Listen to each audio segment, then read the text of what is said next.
ಮೂಕಂ ಕರೋತಿ ವಾಚಾಲಂ ಫಂಗುಂ ಲಂಘಯತೆ ಗಿರಿಂ ಯತ್ಕೃಪಾತಮಹಂ ವಂದೇ ಪರಮಾನಂದಸಾಗರಂ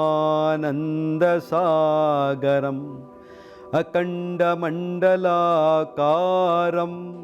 ವ್ಯಾಪ್ತಂ ಯೇನ ಚರಾಚರಂ ತತ್ಪದಂ ದರ್ಶಿತಂ ಯೇನ ತಸ್ಮೈ ಶ್ರೀ ಗುರವೇ ನಮಃ. ಅಜ್ಞಾನತಿಮಿರಾಂಧಸ್ಯ ಜ್ಞಾನಾಂಜನಶಲಾಕಯ ಚಕ್ಷುರುನ್ಮೀಲಿತಂ ಯೇನ ತಸ್ಮೈ ಶ್ರೀ ಗುರವೇ ನಮಃ. ತಸ್ಮೈ ಶ್ರೀ ಗುರವೇ ನಮಃ. ನಲ್ಮೆಯ ದೂರದರ್ಶನ ಚಂದನ ವಾಹಿನಿಯ ವೀಕ್ಷಕರಿಗೆಲ್ಲ ಸ್ವಾಗತ. ಆತ್ಮೀಯರೇ, ಇಂದಿನ ಸಂಚಿಕೆಯಲ್ಲಿ ಮಧುಮೇಹ ಡಯಾಬಿಟಿಕ್ ಎನ್ನುವ ವಿಷಯದ ಮೇಲೆ ಯೋಗ ಚಿಕಿತ್ಸೆಗಳನ್ನು ಹೇಗೆಲ್ಲ ಮಾಡಿದರೆ ಗುಣಮುಖರಾಗ್ಬೋದು ಅನ್ನೋದನ್ನು ಈ ಸಂಚಿಕೆಯಲ್ಲಿ ನೋಡೋಣ.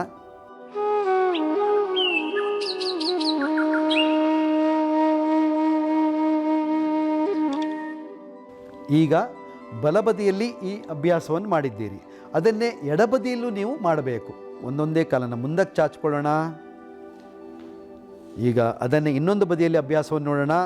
ಈಗ ನಮ್ಮ ಬಲಗಾಲನ್ನು ಮಡಚಿ ಎಡಪಾರ್ಶ್ವಕ್ಕೆ ತನ್ನಿ, ಹಾಗೆ ಎಡಗಾಲನ್ನು ಮಡಚಿ ಬಲಗಾಲಿನ ಪಾದದ ಮೇಲೆ ಓವರ್ಲ್ಯಾಪ್ ಮಾಡ್ಕೊಳ್ಳಿ, ಒಂದರ ಮೇಲೆ ಒಂದಿಡಿ.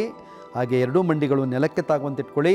ಈಗ ನಿಮ್ಮ ಬಲಗಾಲಿನ ಮಂಡಿಯನ್ನು ಮಡಚಿದ್ದೀರಲ್ವಾ, ಮಡಚಿದಾಗ ನಿಮ್ಮ ಮಂಡಿಯ ಭಾಗ ಹೊಕ್ಕಳ ನೇರಕ್ಕೆ ಬರಬೇಕು. ಇದು ಹೀಗೆ ಪಕ್ಕಕ್ಕಿರಬಾರ್ದು ಮತ್ತು ಆ ಕಡೆ ಮುಂದಕ್ಕೂ ಹೋಗಬಾರ್ದು. ಇದು ಹೊಕ್ಕಳ ಇದು ಒಳಗೆ ತಂದು ಈ ಮಂಡಿಯ ನೀರು ನಿಮ್ಮ ಹೊಕ್ಕಳ ಬಂದಾಗ ನಿಮಗೆ ಅಲ್ಲೊಂದು ಅಲೈನ್ಮೆಂಟ್ ಸಿಗ್ತದೆ. ಈಗ ನಿಧಾನವಾಗಿ ಎಡಗೈಯನ್ನು ಮೇಲಕ್ಕೆತ್ತೋಣ.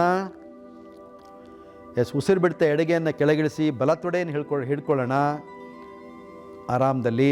ಈಗ ಬಲಗೈಯನ್ನು ಮೇಲಕ್ಕೆತ್ತಿ ಉಸಿರು ತಗೊಳ್ತಾ, ಹಾಗೆ ಉಸಿರು ಬಿಡ್ತಾ ಕೈಯನ್ನು ಕೆಳಗೆ ಬಿಟ್ಟು ಹಿಂಬದಿ ಇರುವ ದಿಂಬಿನ ಮೇಲೆ ಕೈಯಸ್ತವನ್ನು, ಬುಲ್ಸ್ಟರ್ ಮೇಲೆ ಕೈಯಸ್ತವನ್ನು ಇಡೋಣ. ಈ ಕೈಯಸ್ತವನ್ನು ಇಡುವಾಗಲೂ ಅಷ್ಟೇ ನೋಡಿ, ಇಲ್ಲಿ ಸಾಮಾನ್ಯವಾಗಿ ನಾವೇನು ಮಾಡ್ತೀವಿ, ಈ ಹಿಂದಕ್ಕೆ ತಂದಿಟ್ಬಿಡ್ತೀವಿ. ಇದನ್ನು ಮಾಡಬಾರ್ದು, ಆಗೇನಾಗುತ್ತೆ ಬೆನ್ನು ಬಾಗುತ್ತೆ. ಹಾಗೆ ನಮಗೆ ಸಾಧ್ಯವಾದಷ್ಟು ಬೆನ್ನು ನೇರವಾಗಿಟ್ಟು ನಮ್ಮ ಕೈಯಸ್ತವನ್ನು ಈ ಬುಲ್ಸ್ಟರ್ ಮೇಲೆ ಇಡಬೇಕು ಮತ್ತು ಮೊಣಕೈಗಳನ್ನು ಲಾಕ್ ಮಾಡಬೇಕು, ನೇರ ಮಾಡಬೇಕು. ಮತ್ತು ಸೊಂಟದ ಮೂಲವನ್ನು ಮೇಲಕ್ಕೆತ್ತಬೇಕು, ಎದೆಯನ್ನು ವಿಶಾಲಗೊಳಿಸಬೇಕು.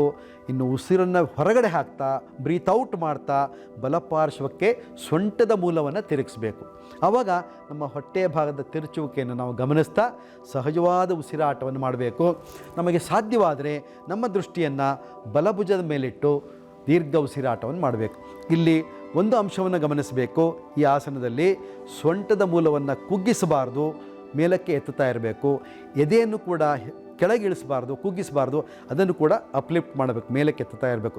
ಈ ಎರಡೂ ಭಾಗವನ್ನು ಮೇಲಕ್ಕೆ ಎತ್ತುತ್ತಾ ಸೊಂಟದ ಮೂಲವನ್ನು ಚೆನ್ನಾಗಿ ತಿರುಗಿಸಿ ಸಹಜವಾದ ಉಸಿರಾಟವನ್ನು ಮಾಡಬೇಕು. ನಿಧಾನವಾಗಿ ವಾಪಸ್ ಬನ್ನಿ, ಉಸಿರು ತಗೊಳ್ತಾ ಹಾಗೆ ಕಾಲುಗಳನ್ನು ಮುಂದಕ್ಕೆ ತನ್ನಿ. ಇನ್ನು ಎರಡನೇ ಅಭ್ಯಾಸವನ್ನು ನೋಡೋಣ, ವಕ್ರಾಸನ. ಎಡಗಾಲಿನ ಮಂಡಿಯನ್ನು ಮಡಚ್ಕೊಳ್ಳಿ, ಬಲಗಾಲಿನ ಮಂಡಿ ಹತ್ರ ಊರ್ಕೊಳ್ಳಿ. ಹಾಗೆ ನಿಮ್ಮ ಹಿಂಬಡಿಯನ್ನು ಬುಲ್ಸ್ಟರಿಗೆ ತಾಗಿಸ್ಕೊಳ್ಳಿ. ಉಸಿರು ತಗೊಳ್ತಾ ಬಲಗೈಯನ್ನು ಮೇಲಕ್ಕೆತ್ತಿ, ಉಸಿರು ಬಿಡ್ತಾ ಬಲಗೈ ತೋಳನ್ನು ಎಡಗಾಲಿನ ತೊಡೆಯ ಭಾಗಕ್ಕೆ ತಾಗಿಸ್ಕೊಳ್ಳಿ. ಇಲ್ಲಿ ಕಂಕಳು ಮತ್ತು ತೊಡೆಯ ಭಾಗದಲ್ಲಿ ಈ ಗ್ಯಾಪ್ ಕೊಡಬಾರ್ದು, ಇದು ಒಂದಕ್ಕೊಂದು ತಾಗಿರಬೇಕು. ಅಷ್ಟು ಅದನ್ನು ಆ್ಯಂಪಿಟನ್ನು ಓಪನ್ ಮಾಡಿ ಮುಂದಕ್ಕೆ ತಳ್ಳಬೇಕು. ನಂತರ ತಕ್ಷಣ ನಿಮ್ಮ ಎಡಗೈಯನ್ನು ಚೇರಿನ ಒಂದು ಬುಲ್ಸ್ಟರ್ನ ಹಿಂದೆ ಇಟ್ಕೊಳ್ಬೇಕು. ಹಸ್ತ ಪೂರ್ತಿ ಒತ್ತಬೇಕು, ಮೊಣಕೆಯನ್ನು ನೇರ ಮಾಡಬೇಕು. ನಿಮಗೆ ಸಾಧ್ಯವಾದರೆ ಇಲ್ಲಿ ಪಾದವನ್ನು ಹಿಡ್ಕೊಳ್ಬೋದು ಅಥವಾ ಈ ಮಂಡಿಯನ್ನು ಹೀಗೆ ಇಟ್ಕೊಳ್ಬೋದು. ಸಾಧ್ಯವಾಗೋದಿಲ್ಲ, ಕಷ್ಟ ಆಗತ್ತೆ ಅಂದರೆ ನಿಧಾನವಾಗಿ ಮೊಣಕೈ ಮಡಚಿ ನಿಮ್ಮ ಎದೆಯ ಮೇಲೆ ಇಟ್ಕೊಳ್ಳಿ. ಹಾಗೆ ಸೊಂಟದ ಮೂಲವನ್ನು ಮೇಲಕ್ಕೆತ್ತಿ ಎದೆ ಎತ್ತಿ ಎಡಪಾರ್ಶ್ವಕ್ಕೆ ತಿರುಗಿಸ್ತಾ ನಿಮ್ಮ ಎಡಭುಜವನ್ನು ನೋಡ್ತಾ ಸಹಜವಾದ ಉಸಿರಾಟವನ್ನು ಮಾಡಿ, ಆರಾಮದಲ್ಲಿ ಉಸಿರಾಟವನ್ನು ಮಾಡಿ.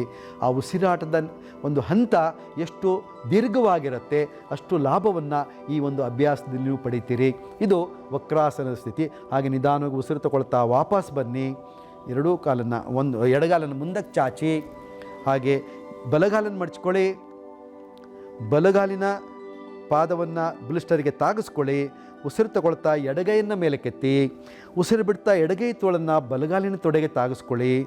ಹಾಗೆ ನಿಧಾನವಾಗಿ ಬಲಗೈಯನ್ನು ಬುಲ್ಸ್ಟರ್ ಹಿಂದೆ ಇಡಿ, ಹಸ್ತವನ್ನು ಊರ್ಕೊಳ್ಳಿ. ಈಗ ನಿಧಾನವಾಗಿ ಮೊಣಕೈಯನ್ನು ನೇರ ಮಾಡಿ. ಎಸ್, ಉಸಿರು ತಗೊಳ್ತಾ ಸೊಂಟದ ಮೂಲವನ್ನು ಮೇಲೆ ಕೆತ್ತಿ, ಎದೆ ಎತ್ತಿ, ಉಸಿರು ಬಿಡ್ತಾ ಬಲಪಾರ್ಶ್ವಕ್ಕೆ ಸೊಂಟದ ಮೂಲವನ್ನು ತಿರುಗಿಸಿ. ಎಸ್, ಈ ಭುಜವನ್ನು ನೋಡ್ತಾ ಸಹಜವಾದ ಉಸಿರಾಟವನ್ನು ಇಟ್ಕೊಳ್ಬೇಕು. ಮುಖದಲ್ಲಿ ಪ್ರಸನ್ನತೆಯನ್ನು ಉಂಟು ಮಾಡಿಕೊಳ್ಬೇಕು. ಯಾವುದೇ ಕಾರಣಕ್ಕೂ ನಮ್ಮ ಶರೀರವನ್ನು ಬಿಗಿ ಹಿಡಿಯೋದು, ಮುಖವನ್ನು ಗಂಟಿಟ್ಕೊಳ್ಳುವುದು ಈ ಅಭ್ಯಾಸದಲ್ಲಿ ಆಸನಗಳಲ್ಲಿ ಮಾಡಬಾರ್ದು. ನಮ್ಮ ಪತಂಜಲಿ ಮಹರ್ಷಿಯವರು ಯೋಗ ಸೂತ್ರದಲ್ಲಿ ಹೀಗಂತ ಹೇಳಿದ್ದಾರೆ, ಸ್ಥಿರಂ ಸುಖಂ ಆಸನಂ ಅಂತ ಹೇಳಿದ್ದಾರಲ್ವ. ಸ್ಥಿರವಾದ ಭಂಗಿಯಲ್ಲಿ ಸುಖವಾಗಿ ಮತ್ತು ಸಹಜವಾಗಿ ನಾವು ಆ ಅಭ್ಯಾಸವನ್ನು ಮಾಡಬೇಕು ಅಂತ ಹೇಳಿದ್ದಾರೆ. ಹಾಗಾಗಿ ಈ ಸೂತ್ರವನ್ನು ನಾವು ಅನುಸರಿಸುತ್ತಾ ಸಹಜವಾದ ಉಸಿರಾಟದೊಂದಿಗೆ ಹಸನ್ಮುಖದೊಂದಿಗೆ ಮಾಡಿದಾಗ ಇರುವ ಎಲ್ಲ ನರಕೇಂದ್ರಗಳು ಪ್ರಫುಲ್ಲಗೊಳ್ತವೆ, ಆರಾಮಾಗ್ತದೆ. ಈ ಕ್ಲಾಸಿಕಲ್ ಪೋಸ್ಚರಿಗೆ ಬಂದ ಮೇಲೆ, ಅಂದರೆ ಅಂತಿಮ ಹಂತಕ್ಕೆ ಬಂದ ಮೇಲೆ ಯಾವುದೇ ಬಿಗಿತವನ್ನು ಇಟ್ಕೊಳ್ಬಾರ್ದು, ಸಹಜವಾಗಿ ಉಸಿರಾಟವನ್ನು ಮಾಡಬೇಕು. ನಿಧಾನವಾಗಿ ಉಸಿರು ತಗೊಳ್ತಾ ವಾಪಸ್ ಬರೋಣ. ಹಾಗೆ ಕಾಲುಗಳನ್ನು ಮುಂದಕ್ಕೆ ತರೋಣ, ಕಾಲುಗಳನ್ನು ಬಿಡಿಸ್ಕೊಳ್ಳೋಣ. ಈಗ ಮುಂದಿನ ಅಭ್ಯಾಸ ಅರ್ಧ ಮತ್ಸ್ಯೇಂದ್ರಾಸನ.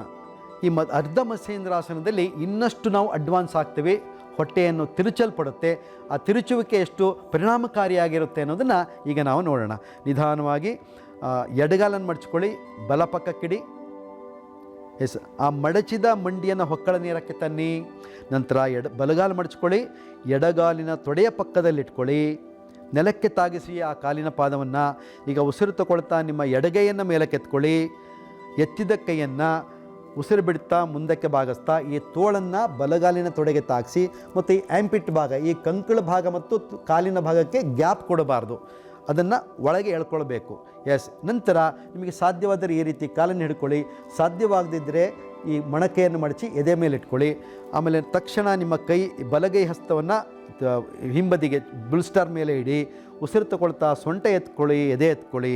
ಉಸಿರು ಬಿಡ್ತಾ ನಿಮ್ಮ ಸೊಂಟದ ಮೂಲವನ್ನು ಬಲಪಾರ್ಶ್ವಕ್ಕೆ ತಿರುಗಿಸ್ತಾ ಬಲಭುಜವನ್ನು ನೋಡ್ತಾ ಸಹಜವಾದ ಉಸಿರಾಟವನ್ನು ಮಾಡಿ. ನೋಡಿ, ಇಲ್ಲಿ ಹೆಚ್ಚು ತಿರುಚಲ್ಪಟ್ಟಿದೆ. ಈ ಎರಡು ಅಭ್ಯಾಸಕ್ಕಿಂತಲೂ ಮೂರನೇ ಅಭ್ಯಾಸದಲ್ಲಿ ಇನ್ನೂ ಅಡ್ವಾನ್ಸ್ ಆಗಿದೆ. ಅಂತಹ ಒಂದು ವಿಶೇಷವಾದ ಕ್ರಿಯಾತ್ಮಕ ಚಟುವಟಿಕೆ ಈ ಅರ್ಧ ಮತ್ಸ್ಯೇಂದ್ರಾಸನದಲ್ಲಿದೆ. ಇದು ಡಯಾಬಿಟಿಕ್ ತೊಂದರೆಗೆ ವಿಶೇಷವಾಗಿ ಸಹಾಯವನ್ನು ಮಾಡುವ ಮತ್ತು ಇನ್ಸುಲಿನ್ ಪ್ರೊಡಕ್ಷನ್ ಮಾಡಲಿಕ್ಕೆ ಸಹಾಯ ಮಾಡುವ ಅಭ್ಯಾಸಗಳು. ನಿಧಾನವಾಗಿ ಉಸಿರು ಬಿಡ್ತಾ ಉಸಿರು ತಗೊಳ್ತಾ ವಾಪಸ್ ಬನ್ನಿ. ಹಾಗೆ ಕಾಲನ್ನು ಬಿಡಿಸ್ಕೊಳ್ಳಿ, ಎರಡೂ ಕಾಲನ್ನು ಜೋಡಿಸ್ಕೊಳ್ಳಿ. ಈಗ ನಿಧಾನವಾಗಿ ಬಲಗಾಲನ್ನು ಮಡಚಿ ಎಡಪಾರ್ಶ್ವದಲ್ಲಿಡಿ.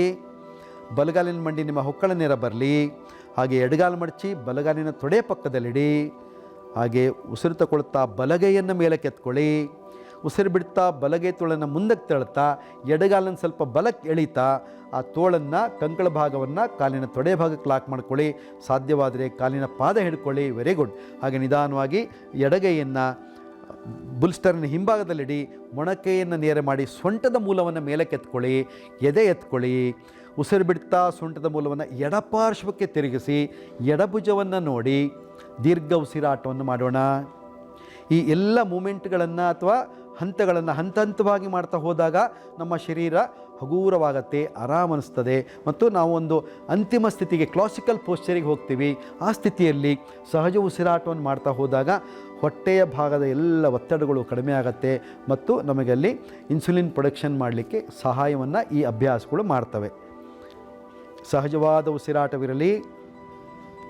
ಎಸ್, ನಿಧಾನವಾಗಿ ಉಸಿರು ತಗೊಳ್ತಾ ವಾಪಸ್ ಬನ್ನಿ. ಕಾಲುಗಳನ್ನು ಮುಂದಕ್ಕೆ ಚಾಚಿ. ಇದಾದ ಮೇಲೆ ಭುಜಂಗಾಸನ ಎನ್ನುವ ಅಭ್ಯಾಸವನ್ನು ನೋಡೋಣ. ಎಸ್, ನಿಧಾನವಾಗಿ ನಮ್ಮ ಬುಲ್ಸ್ಟರ್ಗಳನ್ನು ವ್ಯವಸ್ಥಿತವಾಗಿ ಇಟ್ಕೊಳ್ಳೋಣ. ಹಾಗೆ ಹೊಟ್ಟೆಯ ಮೂಲ, ನಮ್ಮ ಹೊಕ್ಕಳ ಬಳ್ಳಿಯನ್ನು ಈ ಬುಲ್ಸ್ಟರ ಮೂಲಕ್ಕೆ ಕೊಟ್ಟು ಹಾಗೆ ಅದರ ಮೇಲೆ ಮಲ್ಕೊಳ್ಳೋಣ. ಕೈಗಳನ್ನು ಭುಜದ ಸಮಾನಾಂತರ ನೆಲದಲ್ಲಿ ಊರೋಣ. ಕಾಲುಗಳನ್ನು ಹಿಮ್ಮುಖವಾಗಿಟ್ಕೊಳ್ಳೋಣ. ಈಗ ಹೊಟ್ಟೆಯ ಭಾರವನ್ನೆಲ್ಲ ಬುಲ್ಸ್ಟರ್ ಮೇಲೆ ಬಿಟ್ಟು ಮೊಣಕೈ ಮಡಚಿ ಮೇಲಕ್ಕೆ ನೋಡ್ತಾ, ಅಂದರೆ 7 ಹೆಡೆ ಸರ್ಪ, ಭುಜಂಗ ಸರ್ಪ ಹೇಗೆ ತನ್ನ ಹೆಡೆಯನ್ನೆತ್ತಿ ಹೀಗೆ ನಿಲ್ತದೋ ಆ ಸ್ಥಿತಿಯನ್ನು ಈ ಒಂದು ಪೋಸ್ಚರ್ ಹೋಲ್ತದೆ. ಹಾಗಾಗಿ ಅದಕ್ಕೆ ಭುಜಂಗಾಸನ ಎನ್ನುವ ಹೆಸರನ್ನು ಅನ್ವರ್ಥನಾಮವಾಗಿ ಇಟ್ಟಿದ್ದಾರೆ. ಈ ಸ್ಥಿತಿಯಲ್ಲಿ ಸಹಜವಾದ ಉಸಿರಾಟವನ್ನು ಮಾಡೋಣ. ನೋಡಿ, ಈ ಅಭ್ಯಾಸವನ್ನು ಮಾಡಿದಾಗ ಸೊಂಟದ ಮತ್ತು ಬೆನ್ನಿನ ಭಾಗ ಎಷ್ಟು ಬಾಗಿದೆ ಮತ್ತು ಹೊಟ್ಟೆಯ ಭಾಗದ ಹೊಕ್ಕಳ ಬಳ್ಳಿ ನಾವು ಬುಲ್ಸ್ಟರ್ನ ಸಹಾಯದಿಂದ ಮುಂದಕ್ಕೆ ಪುಷ್ ಮಾಡಿದಾಗ ಸಹಜವಾಗಿ ಹೊಟ್ಟೆಯ ಭಾಗದ ಒತ್ತಡ ಜಾಸ್ತಿ ಆಗ್ತಾ ಹೋಗುತ್ತೆ. ತನ್ಮೂಲಕ ಅಲ್ಲಿ ಉಸಿರಾಟದ ಹಂತ ಆದಾಗ ಒಂದು ಫ್ಲೆಕ್ಸಿಬಿಲಿಟಿ ಉಂಟಾಗುತ್ತೆ ಮತ್ತು ಆಕ್ಸಿಜನ್ ಫ್ಲೋ ಆಗುತ್ತೆ ಮತ್ತು ಅಲ್ಲಿ ಎಕ್ಸ್ಟ್ರಾಕ್ಷನ್ ಮತ್ತು ಕಂಟ್ರಾಕ್ಷನ್ ಎರಡು ವಿಧಾನಗಳು ಅಲ್ಲಿ ನಡೀತದೆ. ಸ್ವಲ್ಪ ಕೈಯನ್ನು ಹಾಗೆಯೇ ಮುಂದಕ್ಕೆ ಚಾಚಿ, ಹಾಗೇ ಮುಂದಕ್ಕೆ ಚಾಚಿ, ಹಾಗೇ ಮುಂದಕ್ಕೆ ಚಾಚಿ, ಹಾಗೇ ಮುಂದಕ್ಕೆ ಚಾಚಿ, ಇನ್ನೂ ಮುಂದಕ್ಕೆ ಚಾಚಿ, ಇನ್ನೂ ಮುಂದಕ್ಕೆ ಚಾಚಿ. ಈಗ ಹಸ್ತ ಊರ್ಕೊಳ್ಳಿ, ಮೊಣಕೈ ನೇರ ಮಾಡಿ, ಭುಜವನ್ನು ಮೇಲೆ ಕೆಳೆಯಿರಿ. ನಿಧಾನವಾಗಿ ಹಾಗೆಯೇ ಹಿಂದಕ್ಕೆ ಬನ್ನಿ, ಹಿಂದಕ್ಕೆ ಬನ್ನಿ, ಉಸಿರು ತಗೊಳ್ತಾ ಹಿಂದಕ್ಕೆ ಬನ್ನಿ, ಹಿಂದಕ್ಕೆ ಬನ್ನಿ. ಅಲ್ಲೇ ಇರಲಿಕ್ಕೆ ಪ್ರಯತ್ನ ಮಾಡಿ, ಸಹಜವಾದ ಉಸಿರಾಟವನ್ನು ಮಾಡಿ. Very good. ಹಾಗೆ ನಿಧಾನವಾಗಿ ಮೊಣಕೈಗಳನ್ನು ಸಡಿಲ ಮಾಡ್ಕೊಳ್ಳಿ, ಕಾಲುಗಳನ್ನು ಸಡಿಲ ಮಾಡ್ಕೊಳ್ಳಿ. ಹಾಗೆ ಮುಂದಕ್ಕೆ ಮಲ್ಕೊಳ್ಳಿ. ಬ್ಲಿಸ್ಟರ್ ಮೇಲೆ ಹಾಗೆಯೇ ಮಲ್ಕೊಳ್ಳಿ. ಆರಾಮದಲ್ಲಿ ಸ್ವಲ್ಪ ಹೊತ್ತು ವಿಶ್ರಾಂತಿಯನ್ನು ಹೊಂದಿ. ಈಗ ರಿವರ್ಸ್ ಭುಜಂಗಾಸನವನ್ನು ಹೇಗೆ ಮಾಡೋದು ಅನ್ನೋದನ್ನು ನೋಡೋಣ. ನಿಧಾನವಾಗಿ ನಿಮ್ಮ ಬೆನ್ನಿನ ಮೂಲವನ್ನು, ಪೃಷ್ಠದ ಮೂಲವನ್ನು ಆ ಬ್ಲಿಸ್ಟರಿಗೆ ಕೊಟ್ಟು ಕೂತ್ಕೊಳ್ಳಿ. ಕಾಲುಗಳನ್ನು ಅಡ್ಡಲಾಗಿಟ್ಕೊಳ್ಳಿ ಮತ್ತು ಸೊಂಟದ ಮತ್ತು ನಿಮ್ಮ ಪೃಷ್ಠದ ಭಾಗವನ್ನು ಬ್ಲಿಸ್ಟರಿಗೆ ಕೊಟ್ಕೊಳ್ಳಿ. ನಿಧಾನವಾಗಿ ಆ ಬೆನ್ನನ್ನು ಅದರ ಮೇಲೆ ಒರಗಿಸಿಟ್ಕೊಳ್ಳಿ. ಕಾಲುಗಳನ್ನು ನೇರ ಮಾಡಿ, ಕೈಗಳನ್ನು ತಲೆ ಹಿಂಬದಿಗೆ ನೇರವಾಗಿ ತಗೊಳ್ಳಿ. ಹಾಗೆ ಕೈಗಳನ್ನು ನೆಲದ ಮೇಲೆ ಬಿಟ್ಬಿಡಿ. ಕಾಲುಗಳನ್ನು ಸ್ವಲ್ಪ ಅಗಲ ಮಾಡ್ಕೊಳ್ಳಿ. ಎಸ್, ಈಗ ರಿವರ್ಸ್ ಭುಜಂಗಾಸನ ಸ್ಥಿತಿ ಹೇಗೆ ಅನ್ನೋದನ್ನು ನೋಡ್ತಾ ಇದ್ದೀರಿ. ಈ ಸ್ಥಿತಿಯಲ್ಲಿ ನೋಡಿ, ಹೊಟ್ಟೆಯ ಭಾಗವನ್ನು ಗಮನಿಸಿ, ಎದೆಯ ಭಾಗವನ್ನು ಗಮನಿಸಿ ಮತ್ತು ಕುತ್ತಿಗೆಯ ಭಾಗವನ್ನು ಗಮನಿಸಿ, ತಲೆಯ ಭಾಗವನ್ನು ಗಮನಿಸಿ. ತಲೆಯ ನೆತ್ತಿಯ ಭಾಗ ನೆಲವನ್ನು ತಾಗಿ ಅಲ್ಲಿ ವಿಶ್ರಾಂತಿಯನ್ನು ಪಡಿತಾ ಇದೆ.